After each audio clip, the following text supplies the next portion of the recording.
ఇవాళ మాగంటి సునీత గోపీనాథ్ గారు ఆమె ఒక వ్యక్తిగా కాదు పార్టీగా ఈ ఎన్నికను మేము ఎదుర్కోబోతా ఉన్నాం. ఈ ఎన్నిక జరుగుతున్నది కూడా వ్యక్తుల మధ్యన కాదు. ఈ ఎన్నిక జరుగుతున్నది 10 ఏళ్ల అభివృద్ధికి 2 ఏళ్ల అరాచకానికి మధ్యన జరుగుతున్న ఎన్నిక.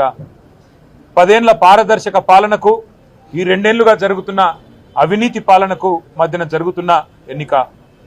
10 ఏళ్ల రైతు బంధు పాలనకు 2 ఏళ్ల రాబందు పాలనకు మధ్యన జరుగుతున్న ఎన్నిక. ఇది వ్యక్తుల మధ్యన జరుగుతున్న ఎన్నిక కాదు.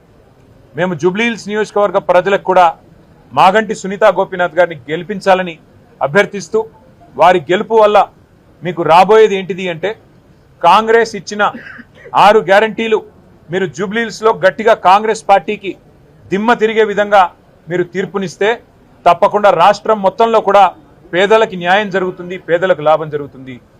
1,67,00,000 మంది ఆడబిడ్డలు ఎదురు చూస్తా ఉన్నారు ఈ ఆడబిడ్డ గెలుపు కోసం. ఆ 1,67,00,000 మంది ఆడబిడ్డలు నెలకు 2,500 రూపాయలు ఏదైతే 100 రోజుల్లో ఇస్తామని చెప్పారో 2 ఏళ్లు గడిచినా ఇవ్వకపోతే వారందరూ కూడా అసహనంతో ఉన్నారు, కోపంతో ఉన్నారు. ఈ ఆడబిడ్డ గెలుపుతో తప్పకుండా మాకు నెలకు 2,500 వస్తాయని చెప్పి వారందరూ ఆశిస్తా ఉన్నారు. వయసు మళ్ళిన పెద్దలు నెలకు 4,000 రూపాయలు వస్తాయని చెప్పి కాంగ్రెస్ పార్టీ ఇచ్చిన గ్యారంటీ కార్డును చూసి మోసపోయిన వారు ఈరోజు ఆశిస్తా ఉన్నారు.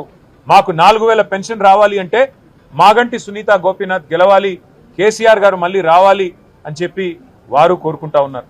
అట్లాగే 2 లక్షల ఉద్యోగాలు అని చెప్పి మోసపోయిన మా తమ్ముళ్ళు మా చెల్లెళ్ళు కోరుకుంటా ఉన్నారు.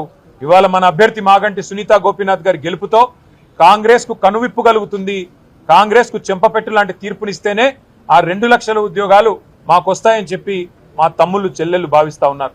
ఆటో అన్నలు తిరగబడుతున్నారు.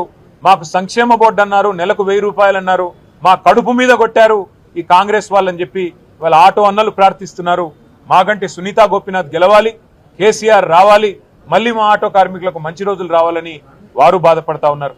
వాళ్ళ హైడ్రా అరాచకంతో హడలిపోతున్న హైదరాబాద్ బస్తీ వాసులు బాధపడుతున్న వాళ్ళు ఎప్పుడు వచ్చి రేవంత్ రెడ్డి బుల్డోజర్ శనివారం ఆదివారం వచ్చి ఇల్లు కూలగొడుతుందో అనే భయంతో బిక్కుబిక్కుమంటున్న పేదలు వామ్మో హైడ్రా అంటూ వామ్మో కాంగ్రెస్ అంటూ ఇవాళ మళ్ళీ మాగంటి సునీత గోపీనాథ్ గెలవాలి, గెలిస్తేనే ఈ ప్రభుత్వానికి బుద్ధి వస్తుంది, ఈ అరాచకం ఆగుతుంది అని వాళ్ళు కూడా కోరుకుంటా ఉన్నారు.